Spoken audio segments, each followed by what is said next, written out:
Amazing. Starting to see some folks filter in. Awesome. Alrighty. Well, hi everyone. Welcome to today's webinar. We are so appreciative of you being here. It is a bit of a milestone for us over at Engin. This is the final webinar in this series leading us up to the HR Summit in Las Vegas. We are just so excited to see that happen, and we're stoked that all of you have, been part of these webinars since, my goodness, about a month ago. So Michelle Villagomez here, head of marketing at Engin, recruiting marketing platform focused exclusively on the cannabis industry. We've helped almost 500,000 people apply to jobs in the cannabis industry across several emerging markets in the US. Our community job board, Careers in Cannabis, has 4,000 jobs on it. 170,000 active job seekers in the industry at any given time. And today we are joined by none other than Julia Agron, the Director of HR at the Human Connection and DMC Cannabis over in Massachusetts. From opening the busiest medical dispensary in Massachusetts to teaching cannabis curriculum to the next generation of industry professionals, Julia really is an industry vet with over 20 years of experience in senior level management. So stoked to have her on today. And a quick note for everybody. We'd really like to bring an interactive element to today's session. So as Julia and I are chatting, please feel free to throw some insights into the chat and be part of our conversation in that way. We'll still leave some time toward the end to field questions that you might have for myself or for Julia, but feel free to chime in. We're stoked to have you here, so we want to hear from you. To get us going here, Julia, could you share a little bit about your journey? I mentioned to kick us off, 20 years of experience, and that is so much, especially in the cannabis space. We say it's like dog years, and you've worn so many hats. So, maybe tell us a little bit about what inspired you to get into the HR side of cannabis, and what these hats have looked like for you over the years. Absolutely. Thank you so much. Um, I mean, in all fairness, only like 10 years of those hats have been in cannabis, but but in dog years, I still think that's a lifetime. Before that, I did sort of human service and food service, and I always only sort of joke that like the logical place where those intersect is obviously cannabis because you're helping take care of people and you like food. So cannabis is where you end up. So from managing a soup kitchen and then a catering company and a cafe, I moved into the cannabis space as soon as Massachusetts legalized medical, I knew that this was, like everything I had ever wanted was now a legal industry. So I headed that way. And I was on one of the first license applications for medical in Massachusetts. And that didn't happen, which is probably in the long run a blessing because then I ended up at Netta in Northampton. And we opened what was technically the third medical marijuana dispensary in Massachusetts, therefore in the whole Northeast. But we saw 70% of the patients for the state of Massachusetts from like the day we opened. So this, we were like the little store that could. Um, there I was one of the store managers, and we were just still a small company. And at this point now, today, Net has become a huge company bought by Parallel, etc. But at the time, we were just like a little startup. And so we were doing all of the things that sort of became HR at the point where we got to have HR. And that was very similar to all of my experiences, whether it was again running a cafe or whatever it was. When you work for small companies in particular, someone's got to do it. That's the whole point of sort of this conversation here today. And so, when we were running the store, we were doing all of the interviewing, doing all of the reviewing of our staff, doing any kind of, whatever corrective actions there may be, creating any kind of training that they needed. We were doing it in-house because there's just nobody else to do it. And then as Netta grew, those things became sort of more departmentalized, and I had the opportunity to see how something could grow from we're just kind of figuring this out as we go to like creating these systems. And then when the opportunity to move into HR formally came along, it really made a ton of sense for me because it was like everything that I cared about in cannabis. It was working with people, helping create a really meaningful employee experience, really being there for the people that were doing the work and the people that I was working with and really creating those communities. But I didn't have to create schedules anymore. So taking that aspect of operations out of it was basically like my favorite thing ever. And after, a lifetime in retail, wrangling people's schedules, like just not having to do that felt to me like HR felt like such a relief by comparison. And a lot of people think I'm crazy when I say that. But for me, it really turned into like, the right niche for me where everything that I had been doing all along, like I got to do my favorite parts of it. So Yeah. here I I think am. cannabis is an interesting place where you can accidentally find yourself in the lane that you didn't even know you would, really, really love. And whether it be because you're part of such a small team that, like you said, it just needs to get done, you find yourself saying, wow, I found my niche and I didn't even know that it was my niche. So that's amazing. And I know it's tough to pin down how you develop an approach to leading a small team, but are there any, what was your process to develop and to like approach leading these teams? What So was maybe in a sense the method to the madness that I'm sure has evolved over the there's years? plenty of madness, certainly. Maybe that was part of the method. But I think, not to oversimplify, but my management style was always sort of to lead from beside and, to participate in the work and to be, you know, like it's a level playing field. And from there, it sort of emerged beyond that into sort of service leadership, where I felt like, sort of keeping everybody else able to continue to do and to succeed in their jobs was like the best use of my time and energy. So sort of that like leading from beside sort of turned into a methodology of service leadership. And I think that that's still where, I mean, that's again where I sort of see HR's role, right? Is like it's really there to serve the people and to serve the company. And like I hate when people are like, HR is not your friend. They serve the company. We all work for the company. We're all here working for the company and we all want the company to succeed. So certainly HR does too. But like, what's the company but the people, right? Yeah. So I think that's sort of where where that methodology took me, emerged. Yeah. Yeah, and if you really think about it, there's sort of an intersection, right? Especially with if you think about a sales department, a marketing department, an HR department, there's always a people element. The day-to-day of that level of management maybe looks a little bit differently. But there's certainly, an intersection there that I think we can all relate to for Yeah, that's it sure. exactly. Um, Um, so with your experience managing both large and small teams, what unique strengths do smaller HR teams have when it comes to flexibility, innovation, and I will say I think that this question alone could spark so many other conversations because so much goes into it. Yeah.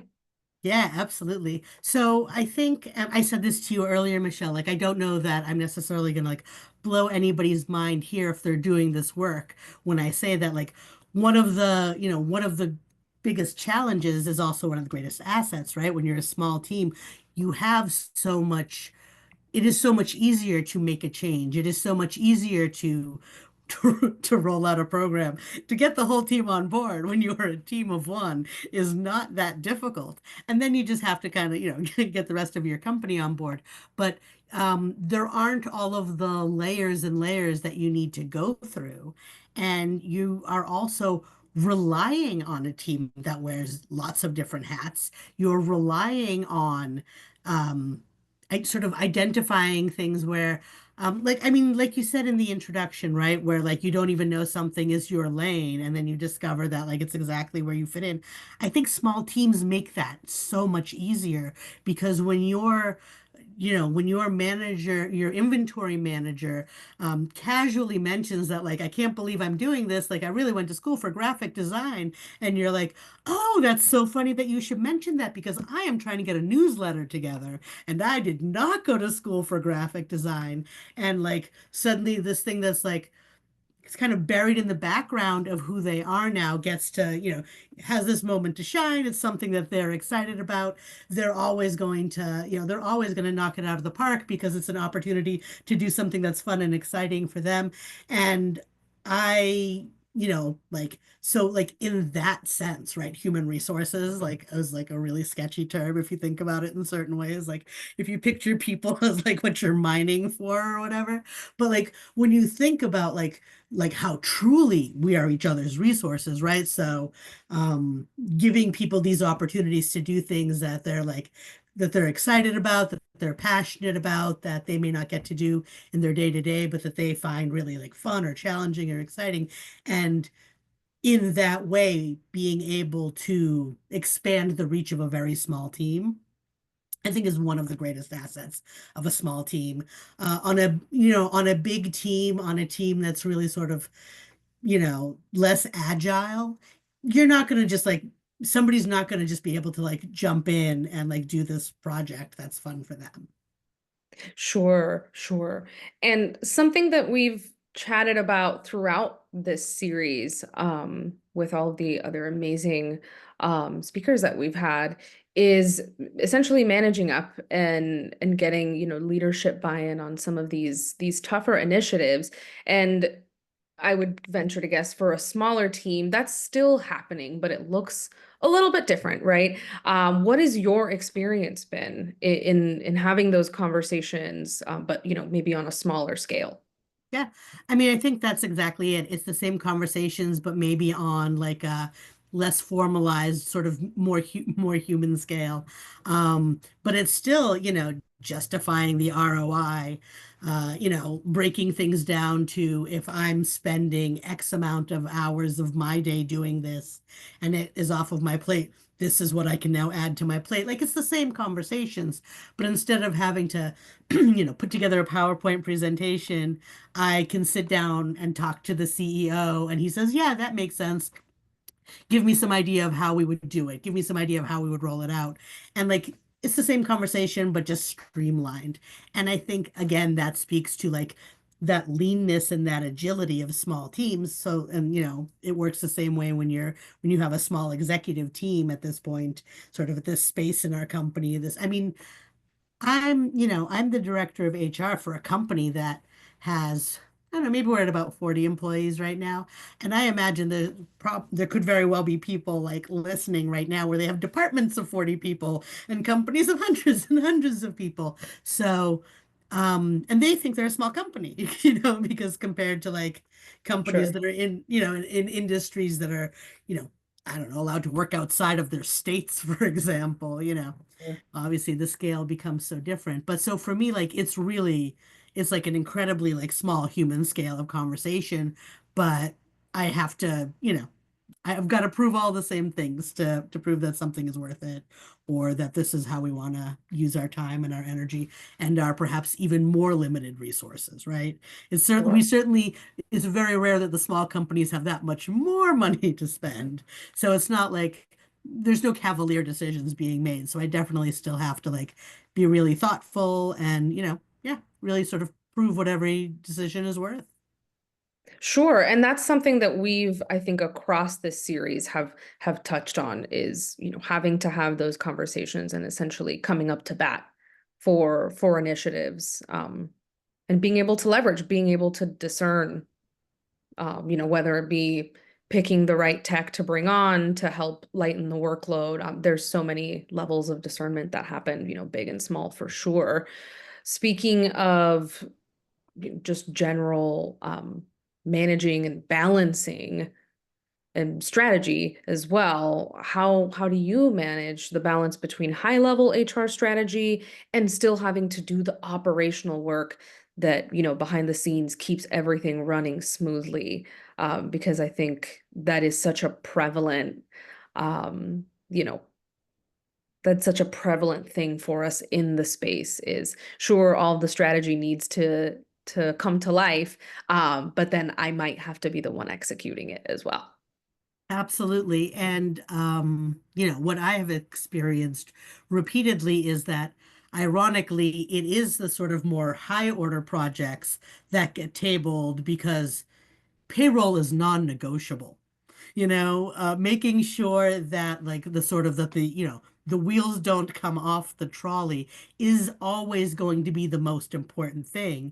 And even though the literal ROI on creating a better communication structure across the departments is like the long-term ROI on that is far greater than just making sure I make payroll every week. The reality of it is I don't get to prioritize anything until the wheels don't come off the trolley, right? Um, so certainly, you know, that's like the irony where like sometimes like the sort of more high order projects set you up for long-term success and growth far more. And it's hard to prioritize them. And so part of that for me is also like really tracking my own metrics and tracking my own, sort of KPI and knowing when the time comes to advocate for help, whether it's internal help. And we are at the point now where I'm spending 20 hours a week just interviewing people in first round interviews, and that's not practical anymore. Or, that's where listen, I have not been able to successfully execute on the safety training program because other things keep cropping up, and I need to bring in a consultant to help me execute this program. So, there's a variety of ways that those problems can get solved. And like, so part of my job is also, figuring out which one should get solved which way and presenting that idea and doing the research to find the right person to execute the idea. So, you know, so that that in and of itself sort of becomes a challenge, but like that's really where like I have to be really sort of rigorous with myself and make sure that I am really constantly evaluating where my own time is going so that I'm honest about when I'm not doing what I need to do. That in and of itself, I think, is a great takeaway from this webinar for people that are in similar roles and positions on a day-to-day where they kind of are their own compass. Are there any other pieces of advice that you would give to someone that is in a small team and essentially having to come up to bat for the initiatives and, get them done as well? Yeah, I mean, I think that um so sort of it's sort of how you manage being a small team, but then it also comes into play when you are, sort of pitching what needs to be pitched. Like you have to cultivate your mentors and your people. You've got to cultivate your people in the industry, not just within your own company. You have to have the people that you can call that are your sounding boards, or that when you're trying to figure out something that just doesn't exist yet, right? Like how do we do this in this industry, consistently and well? And you have to talk to other people that are figuring it out. How do you manage to balance the desire to hire locally with the need to hire diversely? What are you finding effective? Whatever your need is, you've got to find your people, right? And so then when you are putting together, your pitch, your argument, it's not just I feel, it's like you have industry standards, you have best practices behind what you are proposing. You're not going by a gut feeling anymore. And we have to create our own beacons in this industry because, I mean, some of what works in other industries applies. I frequently remind people that cannabis likes to think it's a unicorn on a hill, but it's not. It's just an industry in a fairly young place. And I don't think we are used to, as a people, seeing young industries. I mean, we kind of saw the tech industry emerge, and that was really messy. It's still really messy. But, like, I was not around when the railroads were being built, but I hear that that got ugly too. And so I think that, like, by comparison, cannabis isn't doing so bad. So I think that, we're not, so we need to find people within the industry that are our points of contact that help us establish best practices and that help us contextualize what our priorities are. For sure. And offline, Julia, you and I have talked so much about, who do we call for this very niche and specific thing? Yeah. Oftentimes we don't have that in place. And by the time, we've got someone like, at least in New York, the OCM, or for you, the CCC, come into play, it's almost like the advice isn't, it's outdated already because we just move so quickly. But to that same degree, we're still writing the manual. When that's going to be done, we couldn't really say. So that there's definitely that for sure. And we've touched on this already, but specifically when it comes to cultivating, work culture, what are some strategies that you lean on when it comes to doing that for a smaller team where essentially every member plays a really significant role? Yeah, I think that I mean that's one place where honestly small teams have it all over big teams, right? Because we can literally get everybody together. And so utilizing those opportunities both in terms of to sort of move forward, company initiatives, whether it's getting everybody together so I can get them informed on our, employee assistance program and how they can use it. I can do that a lot easier in a small team to like planning the holiday party, honestly. Like it's a lot easier for me to get everybody together for any kind of activity. So I feel like in that respect, so much easier on a small team. I mean, morning meetings are like my favorite. In anybody who ever worked with me at Neta would be rolling their eyes right now. But morning meetings are my favorite. And it is very early on in the growth of a company where that's not an option anymore to get Right. everybody who works together, or even on a shift. Even shifts become like a thing where every days get bifurcated and hours get bifurcated.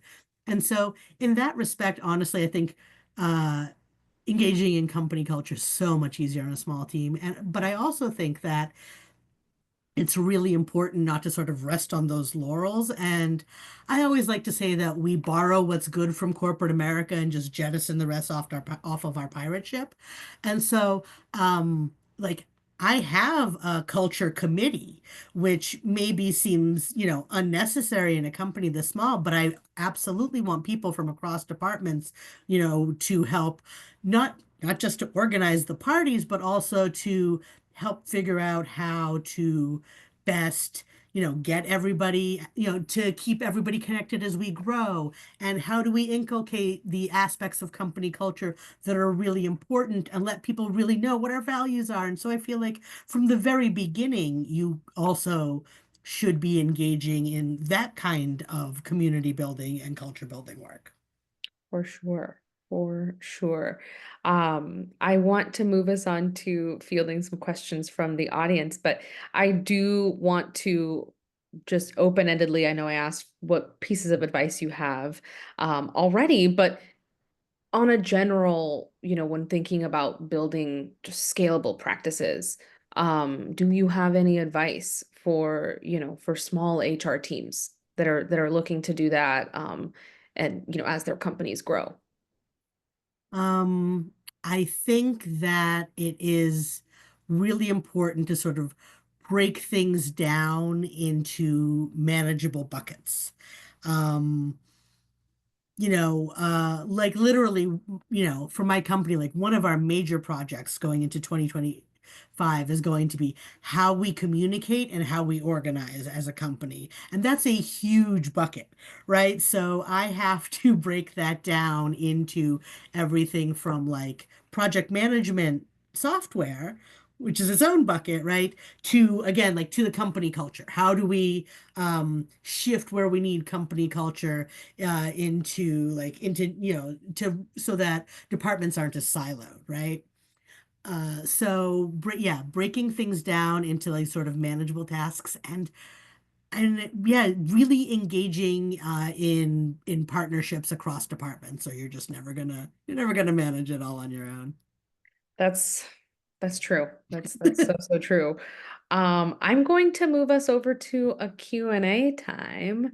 Jose, amazing. You've got a three-pronged question here, so I think that's very exciting.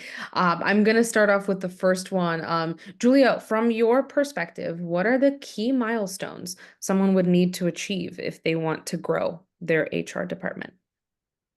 Oh, interesting. Key milestones in terms of like milestones where they know they're ready for an element of growth, or at least that's how I will maybe interpret that, unless I have Yeah. more. Well, I mean, so part of it goes back to that like tracking metrics, right? And like sort of recognizing how much time is being spent on what tasks. And um and then I think the other part of that is really having clarity into priorities. And those aren't the same for every company. So it's really into like knowing what the company's priorities are. And then based on how much time is going into that, you have to, at points, stop and you have to assess, do we, can we outsource this growth, whether it's through software or through a consultant or whatever, or is this something that will be a sustainable need that requires internal growth? And I think that those are always the milestones, right, at each point. Um, but you sort of shift the goal, right? Once you've reached the that first milestone where you're like, if I know that as a department of one, uh, I'm prioritizing organizational structure and all I'm getting through is payroll, there's a point where I'm like, if I'm spending X amount of time on payroll, I need to either spend more money in order to have it more automated, or I need to hire someone, part of whose feature will be to help with payroll. And then that's an assessment again of like, what are the pros and cons of those options? Which one costs more? Which one costs less? What do we get out of the having somebody on staff forever and ever that gets to grow with this company versus a concrete solution that we've achieved through software? Yeah. Yeah, I mean, I think as far as milestones go, specific to cannabis, one of them resoundingly is, having personal discernment on what's going on. Essentially, you're playing with all the levers, right? And it's knowing when to turn and when to shut off and do all of those things. To follow that up, how has your journey been with HR strategy tasks? What are your initial priorities and then what comes next? So my journey I mean, it's really been a journey. So I am um, pretty much at the beginning of my third year with this company, and most of my first year was pretty much just putting out fires, throwing anything at the wall and seeing what sticks, and hoping I remembered what stuck, frankly. Like So a that's how the true first cannabis year experience. that is pretty much how the first year felt. And then this second year, so I've just come to the end of it, so I've just had the opportunity to really kind of review, right, and think about my year in review and like what a difference that second year has made in terms of I mean, in terms of everything, right? In terms of like being more effective as an employee and as a department, in terms of employee retention, because the quality of our hiring went up and their employee experiences improved because we got feedback. Like, I mean, I received feedback from somebody during an exit interview that was like, when we're working over in production, there aren't adequate bathroom facilities for women because there was a porta potty. And I was like, I mean, my mind was blown. I had just not had that experience no matter how much time I spent in operations, right? So, like, immediately immediately we moved to change that, of course, right? So, but the first year was all about people being like stressed out and not having adequate facilities or whatever it was, like as a metaphor. But then, like in that second year, we were able to, as a company and, for me as a department, like to strategize solutions and to implement solutions and to see the benefits of implementing those solutions. And so now going into this third year, I feel like as a company, we are operating, and now I can really tackle exciting projects that will set us up for successful growth, for whatever, for surviving whatever crazy changes like cannabis comes, comes up within the next couple of years, like these projects that really make us a more sustainable company, a company that's really living its values and its ethics, like doing all of these super exciting things. But it took till the third year for me to feel like I'm like able to tackle those projects. Is certainly a personal and, a company evolution that could, kind of coincide for sure. We are a little bit over time, but the last two questions in our Q&A section are, I think, really helpful to tackle, and in a similar vein. So I'm going to try to lump these two together. Um, and Julia, can you talk to strategies around tackling a lot of complaints around culture, toxicity, maybe favoritism? So, maybe the more negative aspects of running a small team. Oh my gosh, yes. So I feel like every single one of those has come up in my past 3 years. And I will say, well, I will say the first thing before I say the second thing, because I think the order is important. You have got to let go of your ego and your defensiveness if you are going to successfully tackle challenges like that. Because if you approach them from no, we didn't, or no way would we, or I'm super this and would never allow that, or whatever it is, like you've already failed. You already didn't listen to the other person. Everything starts from listening. Don't go back and start again. But the second thing that I will say is discernment, which you mentioned earlier, between a true cultural problem and noise, right? Mm. Because not every complaint needs to be taken seriously, but not every complaint is a valid assessment of the whole situation, right? Sure.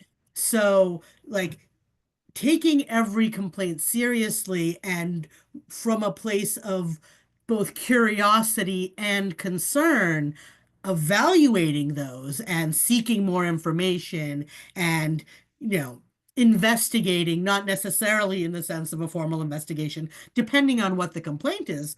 That might also be the answer is a formal investigation immediately and no holds barred, you know? But even when it's a more like systemic problem, like again, that's where those like committees that are across departments really come into play. And I think that I have the same problem with, any company that I work with, any department that I have ever worked for, as I have as a mom. Like, I think I know exactly what everybody's going through, and I think that I'm paying so much attention. So I think that, like, even if it doesn't feel like defensiveness, is still really important to, just not, to not come from a place of like, again, like, oh, I would never allow that to happen. Like, no way could that happen. I would know if somebody felt that way. Like, so, really just listening to people. That is the first answer. And look, I'm only making us later, but that is the first answer. The second answer that I will say is having hard conversations. Um, Team of one, even more important, right? Because you can't hope that somebody else is going to say it. So when Mhm. you see problems, you mentioned nepotism, for example. I mean, I'm HR, I'm in charge of hiring. That's going to take some real A, honest assessment, and B, honest and open conversations if those decisions aren't, if I don't feel like I'm being left in charge of making the right hiring decisions, right? So, yeah. really listening, really, approaching it from a place of curiosity and caring, and then being willing to have hard conversations and make changes, even if it feels like it's like messy or hard. Like getting rid of a toxic manager or a toxic employee or addressing toxicity of any kind can be hard, and you can worry that you're, oh, well, we can't be shorthanded, or I can't lose this manager, or this guy's the boss's best friend. But like if you don't approach it, then I mean it's literally going to spread. Sure, yeah, and I mean this question specifically came in with a, an added just feeling overwhelmed trying to tackle how many unhappy, folks are coming in I and they're, think they're a feels like little bit maybe in newer to that the role. situation you don't approach it from an individual solution basis, and you've got to look at it as a cultural thing, and like pick the one thing that you're going to start with, and like rid it large, make sure everybody knows this is a concern. We're going to have, we're going to hear everybody out. We're going to approach this as a company. We're taking this seriously. And maybe then, like, if you can't do it piece by piece because there's just too much, you've got to figure out what the biggest element of your culture that you've got to change is and tackle that. For sure. I couldn't agree more. Well, everybody, thank you so, so much for joining us today, for staying a little bit over time. Julia, thank you for being part of today's conversation. Really stoked that we got to have this one and close the series out in this way. And folks, we are about 3 weeks away from the HR Summit, and worry not, we will be bringing you highlights from the keynote speakers that will be attending the Vegas event. So we're not going radio silent. But to that, we'll also be back, 2025 with more webinars and, touching on these topics that I think, from a retail, so sales, marketing perspective, there's so many conversations had around those topics. But cannabis HR, where we do so much work on the back end to power the industry, and rarely do we get to have these conversations with each other about our day to day. So we'll definitely be back, and we'll continue to have these. But for now, thank you so much. I hope you have a great rest of your week, a great rest of the year, since we're so close to closing this one out. And have a great rest of your night. Thanks. Thank you. Bye. Good night. Thanks, everyone.